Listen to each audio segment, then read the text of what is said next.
আসসালামু আলাইকুম ভাই, কত হয়েছে এখন? 23,21,985।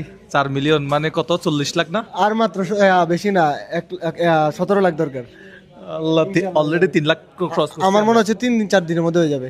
এটা তো একটা ইতিহাস হবে মনে হয় পুরাই ইতিহাস, বাংলাদেশে পুরা নজিরবিহীন। ভাই। কিন্তু আমার একটা রিকোয়েস্ট থাকবে। কি রিকোয়েস্ট করুন? রিকোয়েস্টটা হচ্ছে, রিকোয়েস্ট না, এটা যেহেতু আপনি লটারি করবেন, যে কোনো মানুষই তো পাইতে পারে নাকি? হ্যাঁ, পাইতে পারে যে কেউ। অল্প বয়সী হইতে পারে, যে কোনো শ্রেণী পেশার মানুষ। 2 বছরের বাচ্চা হইতে পারে, হ্যাঁ, 50-60 বছর মুরব্বী হইতে পারে। বাচ্চাও হতে পারে। বাচ্চা হলে গার্ডিয়ানকে আমি চাচ্ছি যে কি, বাইকটা আমি দোয়া করি এই বাইকটা এমন একজন মানুষ পাক যার বয়স মিনিমাম 35-এর উপরে। কারণ অল্প বয়সী ছেলেরা বাইক পাইলে এমন টান দেয়, মানে টানের সাথে সে মনে করেন উপরে চলে যায়। আমি চাই একজন মানুষ, বয়স্ক মানুষ পাক, যিনি এই বাইকটাকে কাজে লাগাবে চলাচলের ক্ষেত্রে। তো ওই মানুষটা পাইলে খুবই সেফ ভাবে চালাইবো। সেইভাবে চালাবে। আচ্ছা, যাই হোক, সবাই সাবস্ক্রাইব করেন। আমি চাই